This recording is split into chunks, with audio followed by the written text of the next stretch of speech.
शैतान बहू। शैतानी ऐसी चीज है जो एक बार घुस जाए तो निकलती बड़ी मुश्किल से है। रीमा जी की बहू बिन्नी बहुत शांत मिजाज की थी, ना किसी से ज्यादा बात करती और ना ही किसी से ज्यादा मिलती जुलती। वैसे बहू अच्छी है, ज्यादा लपड़ तपड़ में नहीं रहती, कम बोलती है, कम सुनती है। नहीं तो पड़ोसन की बहू सारा दिन घर के बाहर लोगों का जमावड़ा लेकर खड़ी होती है। लेकिन रीमा को क्या पता था, जो शांत है वही असली तूफान का कारण बनने वाला है। माँ, मेरा शेविंग ब्लेड नहीं दिख रहा है, न जाने कहाँ चला गया। तभी ससुर की जोर से चिल्लाने की आवाज आती है। अरे भैया, अरे ये ब्लेड यहाँ किसने रखा? ये क्या, ब्लेड और वो भी ससुर जी की कुर्सी पर? लेकिन ये ब्लेड तो सन्नी के कमरे में होता है ना, वहां से कौन यहाँ रख देगा? अरे मुझे क्या पता, मैंने तो बस बहू को बोला था कि मेरी चेयर के पास चाय रख दे, मैं नहा कर आ ही रहा हूँ। अरे नहीं देख पाई होगी वो ब्लेड, वैसे भी आपने भी तो नहीं देखा ना, और बैठ गया ना उस पर, क्यों? हाँ ये तो है। लाइए पापा, अब ब्लेड मुझे दीजिए, मुझे शेविंग करनी है। बस अब क्या था, बहू बेचारी से बनकर घर में रहती, लेकिन कोई ना कोई खुराफात करती ही रहती। फिर एक दिन, आज तो मैं राजमा चावल बनाकर खिलाती हूँ बहू। वो क्या है ना, सन्नी को मेरे हाथ के राजमा पसंद है, तू खड़ी होकर देखना कैसे बनता है, ठीक है ना? लेकिन मुझे तो आता है राजमा बनाना मम्मी जी, मैं भला क्यों सीखूं? अरे चुप रह, सुना नहीं मैंने क्या कहा? सन्नी को मेरे हाथ के राजमा पसंद है इसलिए। ठीक है माँ जी, कल को आप मर जाती हैं तो कम से कम मैं उन्हें आपकी कमी तो नहीं होने दूंगी। चलिए, आप ये राजमा बनाना मुझे सिखा ही दीजिए। ससुर सास बहू की बात सुन रहे थे, वो बहू की बात पर जोर से हंसते हैं। रीमा, दो जवाब बहू की बात का।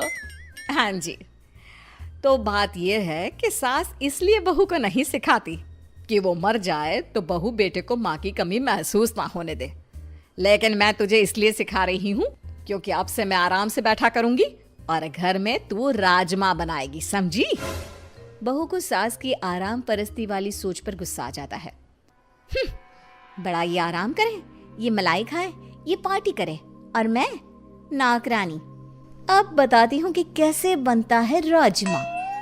सास तो राजमा बनाकर चली जाती है। बहू जल्दी से खुद किचन में खड़े खड़े ही खाना खाती है और फिर बचे खाने में ढेर सारा मिर्ची पाउडर डाल देती है। मेरा तो पेट फुल, अब पता चलेगा कैसे बनता है राजमा। सन्नी आता है और माँ प्लेट में बेटे को खाना देती है, लेकिन ये क्या, जैसे ही वो खाना खाता है, माँ पानी, पानी नहीं, चीनी, अरे चीनी भी नहीं, रसगुल्ला, माँ रसगुल्ला दे दे, बहुत तेज मिर्ची डाली है। हैं? ये क्या हो गया, मैंने तो थोड़ा सा मिर्च पाउडर डाला था। तभी दिखावा करती बहू भी वहां आ जाती है। माँ जी, बहुत ज्यादा भूख लगी है, जल्दी से खाने को कुछ दे दो ना। ये रुको, मैं खुद ही ले लेती हूँ। हाँ तो खुद ही ले लेना, इसमें करने की क्या जरूरत है? वो माँ जी इसलिए क्योंकि वो क्या है ना, आप ही ने तो कहा था कि मैं आपसे बिल्कुल ऐसे ही राजमा बनाना सीख लूं, तो जब तक खाऊंगी नहीं पता कैसे चलेगा कि कैसे बनाना है, कैसे बने हैं, क्या? अरे नहीं नहीं, तुम रहने ही दो, तुम मत खाना, बहुत सारा मिर्च है इसमें, और प्लीज ऐसे राजमा तो बिल्कुल मत बनाना। सास को बहुत गुस्सा आता है कि बेटा ऐसा कैसे बोल रहा है। भाई कल तक तो ऐसे ही राजमे को उंगली चाट चाट कर खाया करता था, लेकिन फिर भी ये सवाल रह गया कि मिर्च आई कहाँ से। बहू, मैंने तो राजमे में मिर्च बहुत कम डाली थी, फिर कहाँ से मिर्ची आई?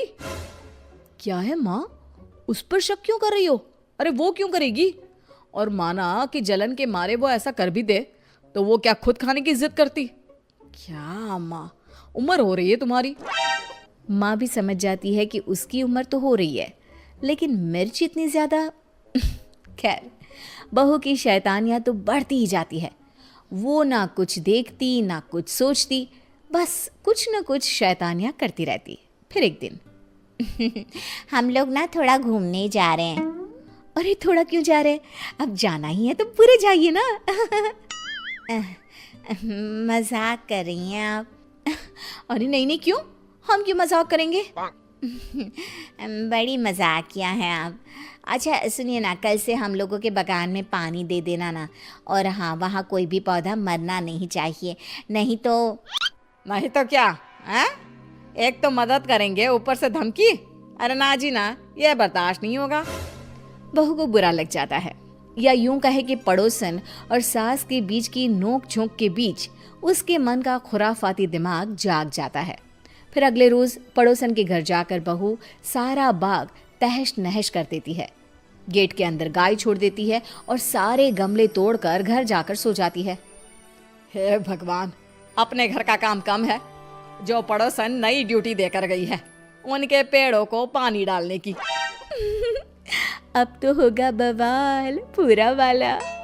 सास पानी की बाल्टी लेकर जैसे ही पड़ोसी के घर जाती है, पर ये क्या, सारा का सारा बगीचा तो अब है सही वक्त पड़ोसन को फोन कर देती हूँ कि भाई सासू माँ लेकर तो गई थी बाल्टी में पानी, लेकिन लग रहा है आपका सारा बाग बर्बाद करके आई है। बहू पड़ोसी को फोन कर देती है, वो सारा दोष सास पर लगा देती है और फिर, आपने तो कल ही देखा था कैसे सासू माँ ने आपको कहा था। वैसे सासू माँ को ना ऐसा नहीं करना चाहिए था। हाय रे, रीमा ऐसी निकलेगी मैंने तो सोचा ही नहीं था। ये तो बहुत गलत बात है रीमा जी की।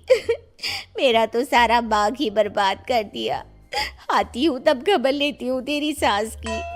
हाँ हाँ आंटी जी, और क्या, लेकिन ध्यान रहे मेरा नाम ना लेना।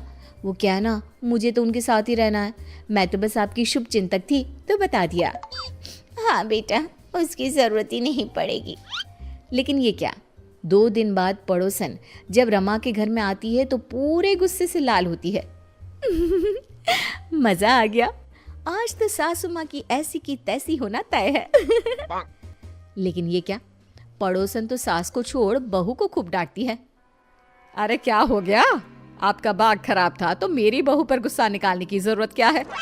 वाह, बहू फोन करके सास को फंसाती है और सास बहू को बचाती है। बहू को अपनी गलती का एहसास तो हो रहा होता है, लेकिन पड़ोसी को बहू का खेल कैसे पता चला ये सोचकर वो हैरान होती है। मेरे घर में सीसीटीवी कैमरा लगा है, समझी? मुझे तेरा खेल तभी पता चल गया। बहू, तुझसे ये उम्मीद नहीं थी।